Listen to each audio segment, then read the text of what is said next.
Risk అనేది market ఒడిదుడుకులకు లోబడి ఉంటుంది. ఇన్వెస్ట్ చేసే ముందు అందుకు సంబంధించిన వివరాలను క్షుణ్ణంగా తెలుసుకున్నాకే పెట్టుబడులు పెట్టండి. ఈ కార్యక్రమం నిపుణులు, అనుభవజ్ఞుల సూచనలు, సలహాల మేరకు మాత్రమే నడుస్తుంది. మీ పెట్టుబడులకు ఏబిఎన్ ఆంధ్రజ్యోతి ఎటువంటి బాధ్యత వహించదు.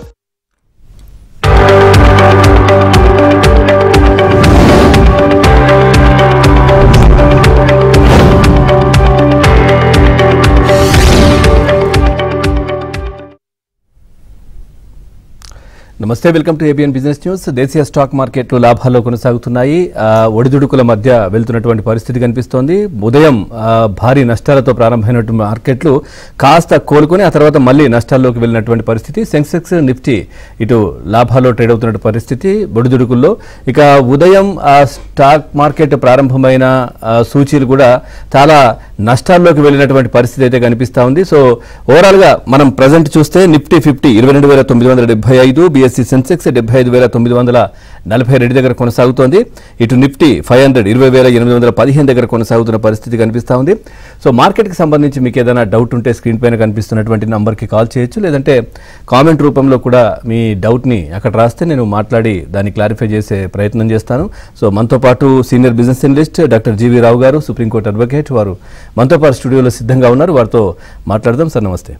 సార్ ఏం చెప్తారు అంటే మార్కెట్ పడిపోతున్నటువంటి ప్రస్తుత తరుణంలో అంటే సిప్ విధానంలో ఇన్వెస్ట్ చేస్తున్నటువంటి ఇన్వెస్టర్స్ ఎట్లాంటి పద్ధతిని అవలంబిస్తే బాగుంటుందంటారు?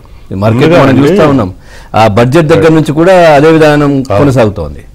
ముందుగా ఇప్పుడు ఈ క్వశ్చన్ ఆన్సర్ చేయబోయే ముందు ఒక చిన్న క్లారిటీ ఇవ్వాలండి. ఏంటంటే ఈ రోజున మార్కెట్లు లాభాల్లో ట్రేడ్ అవ్వట్లేదు, నష్టాల్లోనే ట్రేడ్ అవుతున్నాయి కంప్లీట్ గా. స్టార్టింగ్ నుంచి కూడా నష్టాలు కాక నష్టాల స్థాయి కొంత తగ్గింది ఇప్పుడు. ఇది ఈరోజు మార్కెట్ యొక్క పరిస్థితి. ఇకపోతే మనకు సిస్టమాటిక్ ఇన్వెస్ట్మెంట్ ప్లాన్లో ఇన్వెస్ట్ చేసేటువంటి ఇన్వెస్టర్స్ ఎవరైతే ఉన్నారో, ఉదాహరణ ప్రతి నెలలో ఒక 5,000 రూపాయలు ఇన్వెస్ట్ చేస్తున్నారు అనుకోండి. వీళ్ళలో కొంతమంది ఆలోచన ఏంటంటే మార్కెట్లు బాగా తగ్గినప్పుడు మనం ఇప్పుడు ఇన్వెస్ట్మెంట్ని ప్రస్తుతానికి ఆపేద్దామని అనుకుంటుంటారు కొందరు. కానీ అది సరైన విధానం కాదండి. ఎప్పుడు కూడా సిస్టమాటిక్ ఇన్వెస్ట్మెంట్ ప్లాన్లో లాంగ్ టర్మ్ ఇన్వెస్ట్ చేద్దాం అనుకునేవాళ్ళు క్రమం తప్పకుండా ఆ యొక్క అమౌంట్ని ఖచ్చితంగా ఇన్వెస్ట్ చేయటం మంచిది. నిజానికి మార్కెట్లు బాగా తగ్గినప్పుడు ముందు దాంతో పోల్చుకుంటే ఇంకాస్త ఎక్కువగా ఇన్వెస్ట్ చేయటం ఇంకా మంచిదండి. అప్పుడు ఏమవుతుందంటే వాళ్ళ యొక్క యావరేజ్ కాస్ట్ కూడా తగ్గేటువంటి అవకాశం ఉంటుంది కాబట్టి తద్వారా ఎక్కువ ప్రయోజనం పొందుతారు. అందుకని చెప్పి ఎస్ఐపి విధానంలో ఇన్వెస్ట్ చేస్తున్నటువంటి ఏ ఇన్వెస్టారు కూడా పొరపాటుగా కూడా వాళ్ళ యొక్క ఇన్వెస్ట్మెంట్స్ని మాత్రం ఆపొద్దు. ఇన్వెస్ట్మెంట్ని కంటిన్యూ చేస్తూ వీలైతే మంత్లీ చేసేటువంటి సేవింగ్స్ని కొంచెం పెంచుకోవటం కూడా మంచిదండి. Right sir. ఉదయ్ శంకర్ గారు ఉన్నారు కాలర్. ఉదయ్ శంకర్ గారు నమస్తే అండి. నమస్తే సార్. మీ డౌట్ అడగండి. జీవి రావు గారు ఉన్నారు. రావు గారు నమస్తే. నమస్తే అండి సార్, నా దగ్గర టాటా పవర్ షేర్స్ ఒక 50 ఉన్నాయి. 435 రూపీస్ లెక్క. ప్రెసెంట్ రేట్ లో యావరేజ్ చేసుకోవచ్చా సార్? చేసుకోవచ్చండి. ఎందుకంటే ఇప్పుడు మనం పవర్ సెక్టార్కి సంబంధించినటువంటి కంపెనీల్లో చెప్పాలంటే ఎంతో ఫ్యూచర్ ఉన్నటువంటి కంపెనీ అని చెప్పొచ్చు టాటా పవర్. ఇక్కడి నుంచి కూడా ఎంతో పెరిగే అవకాశం ఉందండి. ఇప్పుడున్న రేటు చాలా అనుకూలమైన రేట్ అనే చెప్పొచ్చు. డెఫినెట్గా మీరు మరికొన్ని షేర్లు అయితే యాడ్ చేసుకోండి. Right sir. రాధా గారు ఉన్నారు సార్ హైదరాబాద్ నుంచి. రాధా గారు నమస్తే అండి. నమస్తే అండి. మీ డౌట్ అడగండి. రావు గారు ఉన్నారు. నమస్తే రావు గారు. నమస్తే అండి. నోవా అగ్రిటెక్ లిమిటెడ్ ఉన్నాయండి నా పోర్ట్ఫోలియోలో. ఓకే. ఒక 15% లాస్ లో ఉంది. అది కంటిన్యూ చేసుకోవచ్చా లేకపోతే ఎగ్జిట్ అవ్వాలా? ఇంకొకటి రేణుకా షుగర్స్ కూడా ఉన్నది, ఒక 15% లాస్ లో ఉన్నాను. అది కూడా కంటిన్యూ చేసుకోవచ్చా? అయితే రేణుకా షుగర్స్ అయితే ఎగ్జిట్ అవ్వండి అమ్మా. ఇప్పుడు ఈ లాస్ కూడా ఇంకా పెరిగేటువంటి ప్రమాదం కూడా ఉంది. తర్వాత నోవా అగ్రిటెక్ విషయానికి వస్తే మాత్రం మీరు కంటిన్యూ చేయొచ్చు. మీకు దానిలో హోల్డింగ్ అయితే కంటిన్యూ చేయండి. Right sir. అట్లాగే మనం చూస్తే సార్ అంటే ప్రస్తుతం ఏదైతే మ్యూచువల్ ఫండ్స్ చూస్తే కనుక ఎట్లా ఉంది అంటారు? దీనికి సంబంధించి ఇన్వెస్టర్స్ ఎట్లాంటి పొజిషన్ తీసుకుంటే బాగుంటుంది? దీనికి సంబంధించి ఏం చెప్తారు? అంటే ఇవాళ రోజున మనం మ్యూచువల్ ఫండ్స్ యొక్క ఇన్ఫ్లోస్ని కనుక మనం గమనిస్తారండి, మార్కెట్లో తగ్గినప్పటికి కూడా ఓవరాల్గా మ్యూచువల్ ఫండ్ యొక్క ఇన్ఫ్లోస్ ఏమీ కూడా తగ్గట్లేదు. అంటే ఎక్కువ మంది ఏమీ కూడా ఆ మ్యూచువల్ ఫండ్స్ నుంచి ఎగ్జిట్ అయ్యే ప్రయత్నాలు ఏమీ కూడా చేయట్లేదు. దానికి మన యొక్క ఇన్వెస్టర్లో మెచ్యూరిటీ ఉంది. ఏదైతే మార్కెట్లు ఇప్పుడు తగ్గాయో ఈ టైంలో మనం తొందరపడి అమ్మకూడదు, అలా హోల్డ్ చేయటం వల్ల ఓరే పీరియడ్లో మంచి ప్రయోజనం ఉంటుందని చెప్పి గ్రహించి ఆ విధంగానే ముందుకెళ్తున్నారు. అందుకని చెప్పి మ్యూచువల్ ఫండ్ ఇన్వెస్టర్స్ వాళ్ళు రెగ్యులర్గా చేసేటువంటి ఇన్వెస్ట్మెంట్ తోడు మరి కాస్త కూడా ఎక్కువగా ఇన్వెస్ట్మెంట్ చేస్తే కూడా ఇప్పుడు ప్రయోజనకరంగా ఉంటుందని చెప్పొచ్చండి. అలాగే మన మ్యూచువల్ ఫండ్స్లో వస్తున్నటువంటి ఇన్ఫ్లోస్ డేటాని మనం గమనిస్తే కూడా ఇది పాజిటివ్గా ఉంది. ఇది కూడా మనం గమనించాల్సిన విషయం. రైట్ సార్, నరేష్ గారు ఉన్నారు సార్ బెంగళూరు నుంచి. నరేష్ గారు నమస్తే. నమస్తే సార్, నాకు స్టాక్ నుంచి ఇన్ఫర్మేషన్ కావాలి సార్. మాట్లాడండి. కరెంట్ పొజిషన్ లో అనూప్ ఇంజనీరింగ్, యునైటెడ్ స్పిరిట్స్ మనం పర్చేస్ చేశారు సార్. అనూప్ ఇంజనీరింగ్, ఇంకోటి ఏదండి? ఇంకొకటి చెప్పండి ఏంటది? United spirits. United spirits, okay. United spirits current ప్రైస్లో డెఫినెట్గా ప్రొక్యూర్ చేయొచ్చండి. ఇక్కడి నుంచి కూడా మంచి భవిష్యత్తు ఉందని చెప్పొచ్చు. స్పిరిట్ రిలేటెడ్ కంపెనీస్ అన్నీ కూడా ఇన్ఫ్యాక్ట్ రోజు రోజుకి కూడా వాటి యొక్క ప్రాఫిటబిలిటీస్ పెరుగుతున్నాయి కానీ ఏమాత్రం కూడా తగ్గటం లేదు. నిజానికి ఇప్పుడు కూడా చాలా స్టేట్స్లో సమ్మర్లో బీర్ ప్రైసెస్ని పెంచడం వల్ల ఆ కంపెనీల యొక్క ప్రాఫిటబిలిటీ మరింత పెరిగింది. ఇవన్నీ కూడా ఈ యునైటెడ్ స్పిరిట్స్, యునైటెడ్ బెవరేజ్ వీటన్నిటికి కూడా చాలా మంచి ప్రాఫిటబిలిటీ వచ్చే అవకాశాలే ఉన్నాయండి. అందుకని ఫ్రెష్ బయింగ్ కూడా ఇప్పుడు రేట్లో చేయొచ్చండి. రైట్ సార్, వినోద్ కుమార్ గారు అడుగుతున్నారు సార్ కామెంట్. ఫుడ్ అండ్ ఇన్స్ INNS ఇన్స్ 127లో ఉన్నాయంట, ప్రజెంట్ అది 95.6లో ఉంది సార్. తర్వాత రుషిల్ డెకర్ 37లో ఉన్నాయి, సో ప్రజెంట్ 27, 1 year కోసం హోల్డ్ చేయమంటారా సేల్ అని అడుగుతున్నారు. అయితే ఏదైనా మార్కెట్ కొంత రికవరీ అయ్యి కొంచెం పెరిగినప్పుడు అమ్ముకునే ప్రయత్నం చేయండి. లాంగ్ టర్మ్కి హోల్డ్ చేయమని నేను చెప్పను గారండి.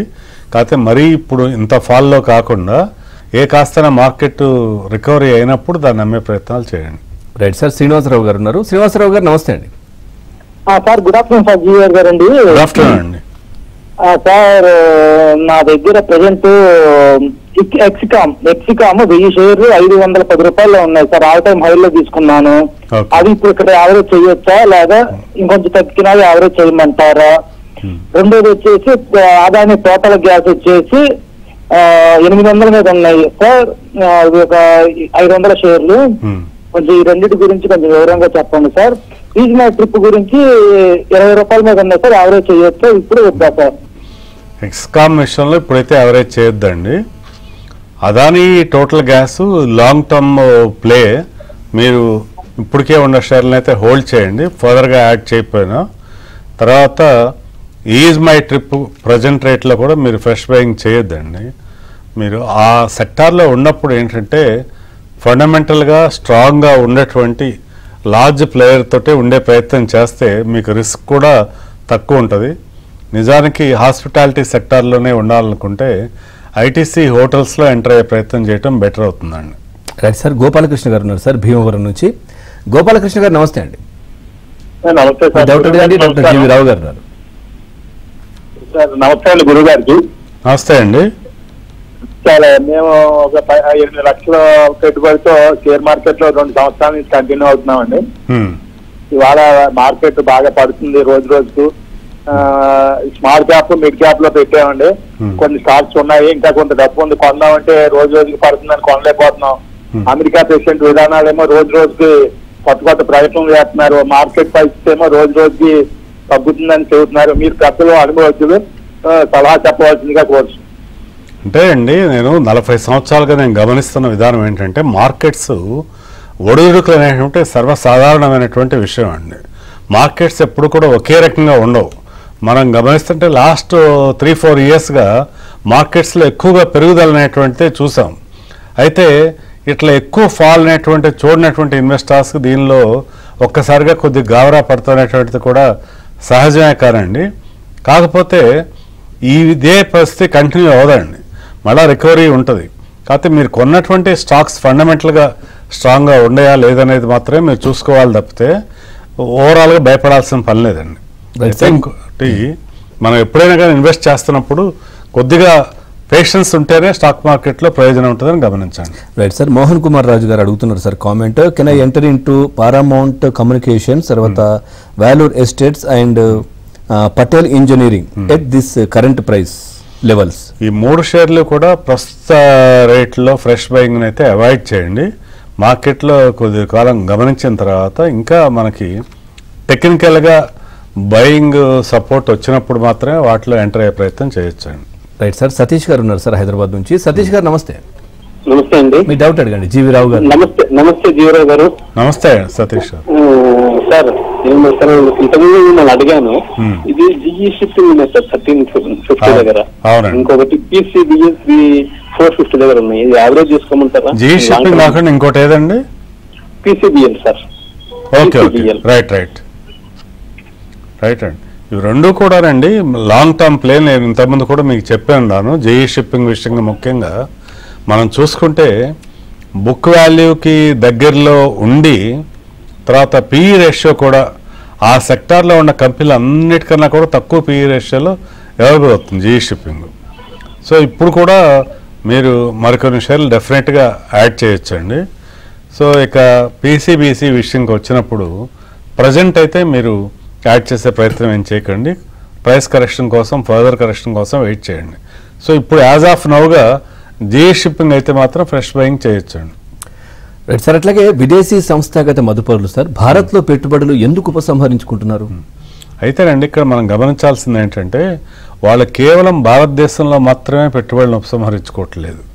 ఇప్పుడు ముఖ్యంగా విదేశీ సంస్థాగత మదుపుదారులు ఎప్పుడైతే వాళ్ళకి అమెరికాలోనో లేకపోతే ఇంకో చోట వాళ్ళకి పెట్టుబడులు వాళ్ళకి లాభదాయకంగా అనిపిస్తే వేరే దేశాల్లో ఉన్నటువంటి పెట్టుబడులను ఉపసంహరించుకుంటూ వచ్చారు. అయితే భారతదేశ మార్కెట్ పట్ల చాలా పాజిటివ్ వ్యూనే ఉంది. పాజిటివ్ ఉన్నప్పుడు కూడా ఎందుకు ఉపసంహరించుకుంటున్నారు అంటే వాల్యుయేషన్ కంఫర్ట్ లేదు, ఈ వాల్యుయేషన్ చాలా హై పీలో ఉందనేటువంటి భావంతో ఉండి కొంచెం కరెక్షన్ వచ్చిన తర్వాత ఎంటర్ అవుదామని చూస్తున్నారండి. అందుకని చెప్పి మార్కెట్లో మరికొంత కరెక్షన్ వచ్చిన తర్వాత మాత్రమే వాళ్ళు మళ్ళా ఫ్రెష్ బయింగ్ చేసేటువంటి అవకాశం ఉంటుంది. అందుకని చెప్పి విదేశీ సంస్థల మదుపుదారులు ఏం భారతదేశాన్ని పూర్తిగా ఇగ్నోర్ చేయరు, మళ్ళీ ఇన్వెస్ట్ చేస్తారు. కాకపోతే మరింత కరెక్షన్ తర్వాత మాత్రమే వాళ్ళు ఎంటర్ అయ్యేటువంటి అవకాశం ఉంటుందండి. Right sir. రాజేష్ గారు ఉన్నారు హైదరాబాద్ నుంచి. రాజేష్ గారు నమస్తే. నమస్తే అండి. మీ డౌట్ అడగండి. IREDA 200లో ఉన్నాయండి. ఓకే. అలాగే KEC 890లో ఉన్నాయండి. ఉంచుకోమంటారా తీసేయమంటారా? ఇప్పుడు IREDA మీకు ఇప్పుడు టెంపరీగా ఫాల్ అయినప్పటికి కూడా ఇక్కడి నుంచి కూడా మీకు రికవర్ అయ్యేటువంటి అవకాశాలు చాలా ఎక్కువగా ఉన్నాయండి. ఇన్ఫ్యాక్ట్ ఫ్రెష్ బయింగ్ కూడా చేసే అవకాశం ఉన్నటువంటి స్టాక్. సో మీరైతే హోల్డ్ చేయండి ప్రస్తుతానికి. నష్టాలు కొనసాగుతున్నటువంటి పరిస్థితి కనిపిస్తోంది. మనతో పాటు డాక్టర్ జీవి రావు గారు ఉన్నారు. సార్ అసలు మార్కెట్లు ఈ విధంగా పతనం అవుతున్నాయి, ఫాలింగ్ అవుతున్నాయి. సో ఈ సమయంలో అంటే షార్ట్ సేలింగ్ చేద్దామనుకునే వాళ్లకు మీరిచ్చే సలహా ఏంటి? చాలా మంచి ప్రశ్న అడిగారు. ఇప్పుడు ఏంటంటే షార్ట్ సెల్లింగ్ ఎవరైనా ఎందుకు చేస్తున్నారు, మన మార్కెట్లు ఇంకా తగ్గుతాయనేటువంటి ఉద్దేశంతో ఇప్పుడు మనం సెల్లింగ్ చేసి తర్వాత దాన్ని బై చేద్దామనే ఉద్దేశంతో చేస్తుంటారు. అయితే ఇలా మార్కెట్లు తగ్గుతున్నది సడన్గా ఒక్కోసారి టర్న్ తీసుకుని మళ్ళీ పాజిటివ్కి వచ్చేటువంటి అవకాశం ఉంటుందండి. ఎవరైతే ఈ షార్ట్ సెల్లింగ్లో ఉంటారో వాళ్ళు తీవ్రంగా నష్టపోయే ప్రమాదం ఉంటుంది. అందుకని ఎవరైనా షార్ట్ సెల్లింగ్ చేసి ప్రాఫిట్లో ఉంటే దాన్ని కవర్ చేసుకుని ఆ లాభాలను సేకరించడం చాలా ఉత్తమమైన మార్గం అండి. అసలు స్టాక్ మార్కెట్లో షార్ట్ సెల్లింగ్ మీద ఆధారపడటం చాలా రిస్క్తో కూడుకున్నటువంటి పని. బయింగ్ చేశారనుకోండి, ఒకవేళ మార్కెట్లు తగ్గినా కూడా దాన్ని హోల్డ్ చేసుకున్నా మళ్ళీ పెరిగినప్పుడు అమ్ముకోగలుగుతారు. కానీ షార్ట్ సెల్లింగ్ చేసిన వాళ్ళు ఖచ్చితంగా దాన్ని కవర్ చేయాల్సిన పరిస్థితి వస్తుంది. అప్పుడు ఎంతో నష్టాలను మూటగట్టుకునే ప్రమాదం ఉంటుంది. కాబట్టి వీలైనంత వరకు కూడా షార్ట్ సెల్లింగ్కి దూరంగా ఉండటం మంచిది. తర్వాత ఇప్పుడు వచ్చినటువంటి ఈ యొక్క నష్టాలు ఇలా కొనసాగుతాయని అనుకోవద్దు. మళ్ళీ మార్కెట్లు రికవర్ అయినప్పుడు ఈ షార్ట్ సెల్లింగ్ కవర్ చేసుకోకపోతే ఇప్పుడు ఎక్కువ నష్టపోతారండి. Right sir. మణికంఠ ఉన్నారు సార్ విజయవాడ నుంచి. మణికంఠ గారు నమస్తే. నమస్కారం sir. Good afternoon. Good afternoon sir. మాట్లాడతండి సార్. మాట్లాడండి. డాక్టర్ జీవరావు గారు మాట్లాడుతున్నారు. రావు గారు నమస్తే సార్. నమస్తే అండి. అది మ్యాజ్గాన్ ఒక షిప్ బిల్డర్స్ ఉంది కదండి, అదొకటను బ్యాంక్ ఆఫ్ మహారాష్ట్ర, ఈ రెండు రీసెంట్ గా తీసుకున్నాం సార్. ఓకే. మ్యాజ్గాన్ ఒక షిప్ బిల్డర్స్ లో ఆల్రెడీ ప్రాఫిట్ బుక్ చేశాను, మళ్ళీ ఫ్రెష్ బై తీసుకున్నాను ఒకటి, ఒక 100 క్వాంటిటీ. బ్యాంక్ ఆఫ్ మహారాష్ట్ర మాత్రం 50 రూపీస్ యావరేజ్ ఉంది సార్. ఓకే. సో పరిస్థితి చెప్తారా? రైట్ అండి. ముందుగా బ్యాంక్ ఆఫ్ మహారాష్ట్ర విషయానికి వచ్చినప్పుడు ఏంటంటే బ్యాంక్ ఆఫ్ మహారాష్ట్ర ఫండమెంటల్ గా చాలా స్ట్రాంగ్ కంపెనీ అండి. ఇప్పుడు మనకి నిజానికి బుక్ వాల్యూ కన్నా కూడా తక్కువలో కూడా ట్రేడ్ అవటం, తర్వాత పిఈ రేషియోలు చాలా తక్కువ పిఈ రేషియోలు అవైలబుల్ అవటం, మంచి స్ట్రాంగ్ ఫండమెంటల్స్ ఉన్నటువంటి పబ్లిక్ సెక్టార్ బ్యాంక్ ఇది. సో దీనిలో మీరు 50 రూపీస్ అంటే చాలా రీజనబుల్ వాల్యుయేషన్లో ఈ షేర్ కొన్నట్టు. అది ఇయర్ హై వచ్చేసి 76 రూపీస్ దాకా వెళ్ళింది. బట్ మీరు 50 రూపీస్ చాలా మంచి రీజనబుల్ ప్రైస్లో తీసుకున్నట్టు. ఇప్పుడు కూడా ఇంకా తగ్గినప్పుడల్లా కూడా మరికొన్ని యాడ్ చేసుకున్నా ఇబ్బంది లేదండి. లేకపోతే మజిగాన్ డాక్ కూడాను కరెంట్ ప్రైస్లో కూడా లాంగ్ టర్మ్ కోసం అని చెప్పి బై చేయొచ్చండి.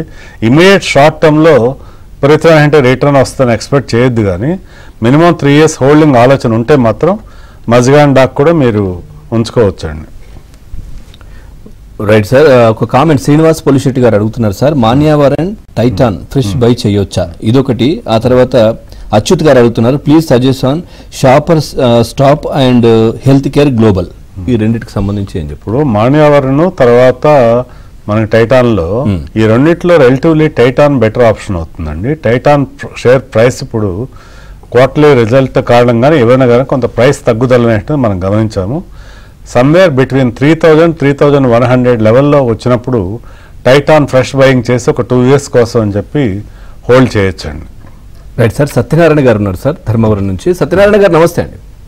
నమస్తే సార్. మీ డౌట్ అడగండి. డాక్టర్ జీవి రావు గారు ఉన్నారు. నమస్కారం అండి. నమస్తే అండి, సత్యనారాయణ అండి, ధన్యవాదం. చెప్పండి. శ్రీలాంక 40 రూపీస్ లో బై చేసింది సార్. ఏ రేట్లో కొన్నారండి? 40 రూపీస్ లో బై చేసింది. ఓకే, మార్కెట్ బాగాలేదని పడుతుంది. అవును. ఫండమెంటల్ గా బాగానే ఉంది సార్ ఉదాహరణలో పెట్టుకుంది. అంటే ఏంటంటే అండి, సుజలాన్ విషయంకి వచ్చినప్పుడు మనం pure only book value aspect చూస్తేనే ఉన్నా షేరు, అలాగే పిఈ రేషియో కానీ చూస్తే షేర్ ఎక్స్పెన్సివ్ అనిపిస్తుంది అండి. కానీ కంపెనీ యొక్క ఫ్యూచర్ విజిబిలిటీ చాలా ఎక్సలెంట్గా ఉంది. ఆ విధంగా చూసినప్పుడు ఏంటంటే ఒక 3 years పీరియడ్లో సుజలాన్ షేర్ ఇంకా ఎంతో పెరిగేటువంటి అవకాశం ఉందండి.